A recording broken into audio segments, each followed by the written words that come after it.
Quisiera aprovechar tu visión experta sobre el sector para que nos cuentes un poco cómo has sentido, qué has visto justamente en el arranque del sexenio. Llevamos apenas casi para 3 meses, ¿no? Si no mal recuerdo, y hemos visto que se ha enfocado mucho en el tema energético. ¿Cómo podríamos ahorita descifrar la visión que el gobierno tiene con lo que hemos visto hasta el momento en materia energética? Buenos días, un gusto estar con ustedes. Sí, ha sido un arranque muy fuerte. Yo creo que el arranque finalmente responde a una entrada de un gobierno que quiere modificar las cosas y no puedes esperar un arranque suave de un gobierno que de entrada plantea una transformación de fondo. Y yo creo que una transformación de fondo en todos los rubros de la actividad política y económica del país, guardando cierta consistencia, ¿no? Porque no puedes Claro. modificar todo de un trapazo, pero creo que hay temas en donde sí ha habido una insistencia. En particular, creo que energía no es nuevo. Creo que el presidente ha estado en el tema energético muchos años, ¿no? Yo he tenido la oportunidad de seguir actividades del presidente de la República desde hace 20 años en relación con el sector energético. Entonces creo que es un tema que maneja bastante bien y lo puede manejar muy bien en un nivel político.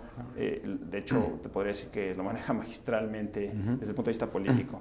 Desde el punto de vista de aterrizaje, creo que todavía hay mucho que ver. Hay que tener serenidad. Creo que hay cuestiones que se han movido o pretendido modificar en el sector energético. Algunas han sido, desde mi punto de vista, acertadas, otras habrá que refinarlas, pero en general a veces ha habido incluso sobrereacciones de los medios. Ha habido de todo, de uno y otro lado. Creo que la velocidad ha colaborado con eso. Claro. Pero en general yo veo un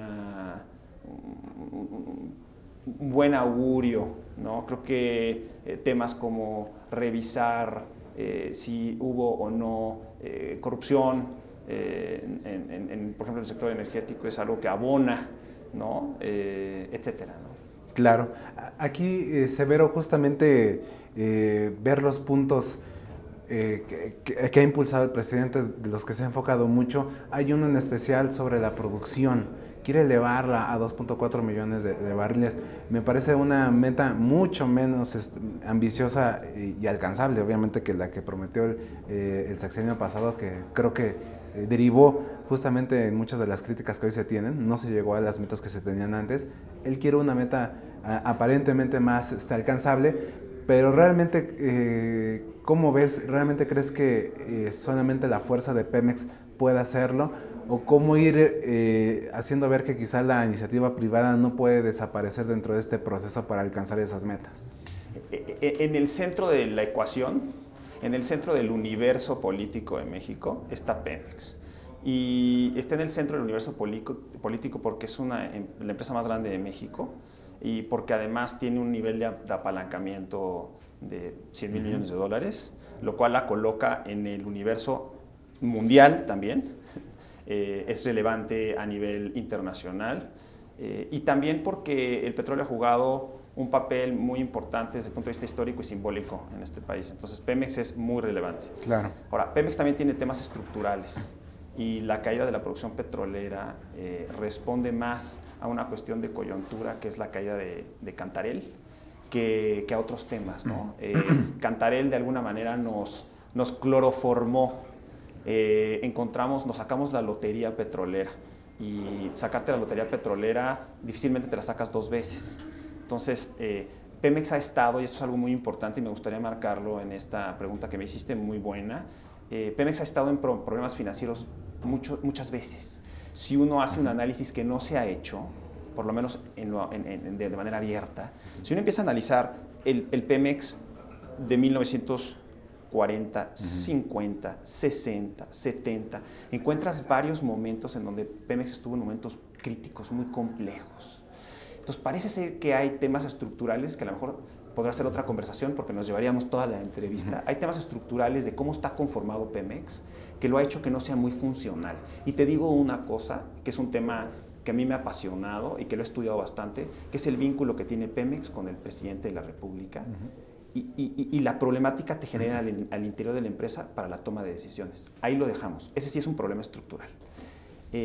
Cantarell como que blindó.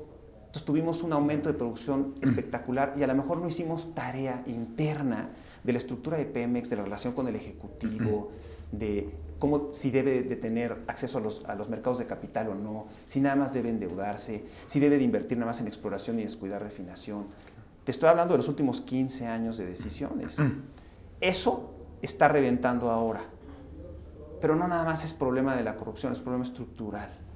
Entonces, resolver eso va a tomar tiempo y va a tomar también un enfoque estratégico y de análisis fino. Y eso va a tomar tiempo.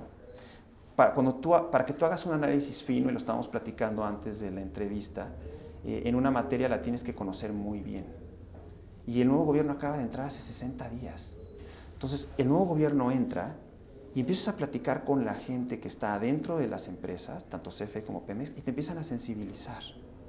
Y a lo mejor los encuadres que tú tenías desde afuera empiezan a aterrizar de una manera diferente. Claro. Entonces vamos a ver un proceso de sensibilización y a lo mejor los enfoques van a ir cambiando. Y de hecho han ido cambiando, si te das cuenta.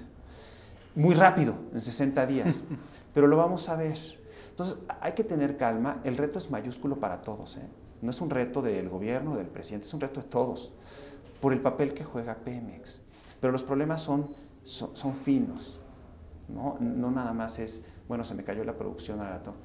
Hay que repensar algunas cosas y creo que es un momento fantástico para repensar algunas cosas de fondo de Pemex, porque si alguien puede hacer una cirugía mayor de Pemex es este gobierno por la capacidad de comunicación que tiene. Porque va a haber que desenmarañar y quitar como piezas del ego y luego volverlas a unir, muchas cosas que han estado unidas mucho tiempo, y para eso tienes que tener una capacidad de comunicación muy importante. ¿Como qué, Severo? Como que Pemex ingrese a los mercados de capital. Por muchísimas razones. También nos llevaríamos a otra entrevista, pero creo que este gobierno tiene esa capacidad de comunicación política y no me extrañaría que en algún momento empiece a ser parte de la agenda. ¡Qué gran ironía! Enhorabuena, ¿eh? Bueno, pero ya lo vimos en gobiernos de izquierda como en Brasil y Petrobras, que justamente lograron llevar a la petrolera pública a los mercados y quizá ahí pueda tener una buena referencia Andrés Manuel López Obrador, ¿no? Por supuesto, y qué bueno que dices Petrobras, porque Petrobras cayó en una tentación muy interesante y lo marco porque creo que puede dejar una piececita ahí para que Pemex no haga lo mismo. Petrobras es un trabajo de reestructuración muy interesante, hizo una capitalización que es muy favorable por muchos sentidos para las empresas públicas en general, pero creo que cometió un grave error. Petrobras dejó un mandato de que Petrobras tenía que entrar o ser socio de todos los campos y todos los proyectos que estuvieran en la cuenca salina, que son aguas profundas, que son cuencas de altísimo riesgo. Y no hay cartera que te aguante eso. Entonces Petrobras se vio en un problema financiero muy serio porque no podía diversificar, tenía que entrarle por mandato. Entonces hay que tener cuidado cuando los símbolos, ¿cuál es la preocupación de Brasil? La soberanía. Oye, pues entonces que no vayan a irse las empresas solas, claro, porque nada más estamos viendo el capítulo de rentabilidad. En la política generalmente ves eso, pero no ves la parte de riesgos. Cuando tienes alta rentabilidad, tienes riesgos. Y un gobierno no se puede comer todos los riesgos. Bueno, nos pasó a nosotros en 98. Hay que ver a Grecia y hay que ver otros países que han estado... O sea, no puedes jalar un nivel de endeudamiento más allá de tu capacidad ni un nivel de riesgos. Entonces tenemos que tener cuidado cuando repensemos a Pemex, porque lo vamos a repensar, de qué significa la soberanía y qué significa la soberanía energética, que también es otro tema que está ahí. Entonces, a este gobierno le va a tocar una tarea monumental que es definir, darle contenido al tema de soberanía energética. ¿Qué significa soberanía energética? Que todo lo hacen mexicanos, que no todo lo hacen mexicanos, que todo lo hace México a través del gobierno federal que todo lo hace México a través del gobierno federal y los mexicanos, o que todo lo hace México a través del gobierno federal, los mexicanos y empresas que, o sea, ¿qué es soberanía?